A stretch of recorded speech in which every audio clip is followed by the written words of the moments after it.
اعوذ باللہ من الشیطان الرجیم بسم اللہ الرحمن الرحیم اعوذ باللہ السلام علیکم ڈیئر اسٹوڈنٹس. آج جو ہمارا ٹاپک ہے that is soil erosion and soil conservation. Soil erosion کیا ہوتا ہے اور اس کو کس طرح سے کنزرو کیا جا سکتا ہے، بچا جا سکتا ہے. تو پہلے ہم پڑھیں گے سوائل ایروجن کیا ہوتا ہے. تو the denudation of soil cover and subsequent washing down is described as soil erosion. جو یہ ڈینوڈیشن جیسا ہوتا ہے، جیسے اس سے پہلے لیکچر ہم نے ڈسکس کیا، اب اور ڈسکس کرنے کی ضرورت نہیں ہے. تو پھر اس کا جو ہے واشنگ، وہ جب بہہ جاتی ہے پانی کے ساتھ وغیرہ، تو اس کو ہم سوائل ایروجن کہتے ہیں. The process of soil farming and erosion go on simultaneously and generally there is a balance between the two. اسی طرح جو یہ پروسیس ہوتی ہے سوائل فارمیشن، مٹی کا بننا، اور پھر اس کا ایروجن، یہ almost simultaneously parallel to parallel جاتا ہے، اکٹھے جاتا ہے. کبھی اتنی ہی سوائل بنتی ہے، اتنی ہی ایروڈ ہو جاتی ہے، ایروجن ہو جاتی ہے. تو پھر ہمیں کبھی محسوس نہیں ہوتا ہے کہ سوائل مٹی کی کمی ہو گئی ہے. لیکن some time this balance is disturb, لیکن کبھی کبھی یہ بیلنس بگڑ جاتا ہے ڈیو ٹو ہیومن ایکٹیویٹیز.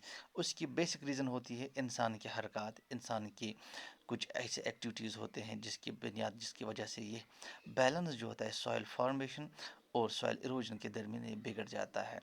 جس میں سے ہیومن ایکٹیویٹیز میں پہلے آتا ہے ڈیفارسٹیشن. ڈیفارسٹیشن کا مطلب ہمیں پتہ ہے کہ جب ہم نے اپنے جنگلات کو، پیڑ پودوں کو اس طرح سے کٹائی کی ہے، اس طرح سے کاٹ دیا ہے کہ پھر برسوں لگتے ہیں ان کو واپس اگنے میں، اور بے تحاشا جو ہے ہم نے جنگلات ختم کیے ہیں. تو اس کا یہ بھی ایک ریزن ہے. Over grazing. اوور گریزنگ مطلب جو ہمارے پاس گھاس چرائی ہوتی ہے، جو ہمارے پاس گریزنگ لینڈ ہوتی ہے، اس پہ ہم اتنے گریزنگ کرتے ہیں وہاں پہ گھاس ہی نہیں رہتی ہے. پھر جب بارشیں ہوتی ہیں تو وہ پانی کے ساتھ وہاں کی مٹی بہہ جاتی ہے، وہاں پہ چھوٹے چھوٹے گڑھے بن جاتے ہیں. اسی طرح کنسٹرکشن اینڈ مائننگ، جب ہم مکان بناتے ہیں اس میں مٹی لگ جاتی ہے، ہم مٹی کے لیے ہم مٹی لاتے ہیں اٹھا کر کہیں سے، ٹھیک ہے. اینڈ مائننگ، اور مائننگ میں بھی یہی پرابلم ہوتی ہے. تو ان ہیومن ایکٹیویٹیز کی وجہ سے جو ہے سوائل ایروجن ہوتی رہتی ہے. وائل نیچرل فورسز لائک، اسی طرح کچھ نیچرل فورسز قدرتی طور پر کچھ چیزیں خود ہو جاتی ہیں، جیسے کہ ونڈ. جب اتنا بڑا طوفان آ جاتا ہے، ہوائیں چلتی ہے، تو پھر ایک جگہ کی مٹی، ایک جگہ کی وہ گرد غبار، وہ ایک جگہ سے اٹھ کر دوسری جگہ چلی جاتی ہے. گلیشر کے ساتھ مٹیاں بہہ جاتی ہیں. Water leads to soil erosion. اسی طرح جب فلڈ آ جاتے ہیں، جب بارشیں ہوتی ہیں زیادہ، فلڈ آ جاتے ہیں، باڑھ آ جاتی ہیں، تو اس کی وجہ سے بھی سوائل ایروجن ہوتی ہے. The running water cuts through the clayey soil and makes the deep channel as gullies. اسی طرح جب بارشوں کی وجہ سے یا فلڈ کی وجہ سے پانی کسی زمین پر چل جاتے ہیں، وہاں پہ گہرے گڈھے ہو جاتے ہیں، وہاں پہ گہرے گہرے یہی جیسے ڈرینیں بن جاتی ہیں، تو ان کو گلیز کہتے ہیں. The land becomes unfit for cultivation and is known as bad land. پھر یہی زمین جب کلٹیویشن کے لیے موزوں نہیں رہتی ہے، یہی زمین جب کلٹیویشن کو اس پہ نہیں کی جا سکتی ہے، تو اس کو یہ بیرن یہ جو ہے ان یوٹیلائزڈ لینڈ رہ جاتی ہے، ان فروٹفل لینڈ رہتی ہے، تو ہم اس کو کہتے ہیں بیڈ لینڈ. ٹھیک ہے. ان Chambal basin such lands are called ravine. تو چمبل بیسن ایک جگہ ہے، وہاں کے لینڈس کو، وہاں کے زمینات کو، ایسے زمینات کو، بیڈ لینڈس کو ریوائنس کہتے ہیں. Sometimes water flows as a sheet over large areas down a slope. اسی طرح کبھی کبھی پانی ایسے بہہ جاتا ہے جیسے وہ ایک شیٹ کی طرح بہہ جاتا ہے، بالکل ایک پھوار کی طرح اتر کر نیچے طرح چلا جاتا ہے. تو وہاں پہ بھی سوائل ایروجن ہو جاتی ہے. تو ہم اس کو کہتے ہیں شیٹ ایروجن. کیا کہتے ہیں اس کو؟ ان کیس اچھا.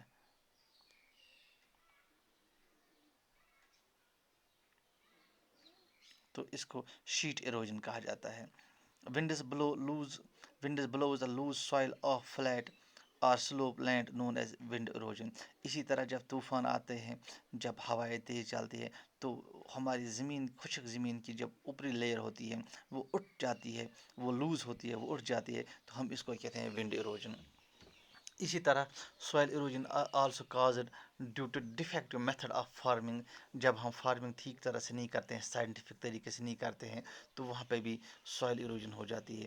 پلاگنگ in wrong way that is up and down of the slope from the channels for the quick flow of water leading to soil erosion. جب ہم پلاگنگ ٹھیک طرح سے نہیں کرتے تو وہاں پہ بھی سوائل ایروجن ہو جاتی ہے. ٹھیک ہے. Plugging along the contour lines can decelerate the flow of water down the slopes. This is called contour flow plugging. Contour plugging کی وجہ سے بھی جو ہے soil erosion ہو جاتی ہے. Steps can be cut out on the slopes, making terrace cultivation restricts the erosion. Western and central Himalayas have well developed the terrace farming. Terrace کی farming سے ہم تھوڑے بہت اس کو ٹھیک کر سکتے ہیں. Large fields can be divided into strips. بڑے بڑے کھیتوں کو ہم چھوٹے چھوٹے سٹرپس میں بانٹ سکتے ہیں تاکہ سوائل ایروجن نہ ہو. ہاں, strips of grass are left to grow between the crops. ہاں, اسی طرح دو کراپس کے درمیان تھوڑی بہت ہمیں گھاس رکھنی چاہیے. This breaks up the force of wind. This method is known as strip cropping. اس کو ہم سٹرپ کراپنگ کہتے ہیں. Planting lines of trees to create shelter also. Plantation lines of trees to create shelter also works in similar ways. Rows of such trees are called shelter belts. Shelter belts ہم بناتے ہیں تاکہ soil erosion نہ ہو. These shelter belts have contributed significantly to the stabilization of sand dunes and in stabilizing the desert in western India. تو ان چیزوں سے ہم جو ہے سوائل ایروجن سے بچ سکتے ہیں. ٹھیک ہے. تو آج ہم نے پڑھا soil erosion and soil conservation, جس میں ہم نے پڑھا گلیز, بیڈ لینڈس, جس میں ہم نے پڑھا جو ہے شیٹ ایروجن کیا ہوتا ہے. اس میں ہم نے پڑھا کیا کہتے ہیں اس کو, گلیز کس طرح سے بنتے ہیں. یہاں پہ فوٹوگراف دیا ہوا ہے گلیز کا, اس کو گلیز کہتے ہیں. اس کی وجہ سے جو ہے لینڈ انفٹ فار کلٹیویشن بن جاتی ہے.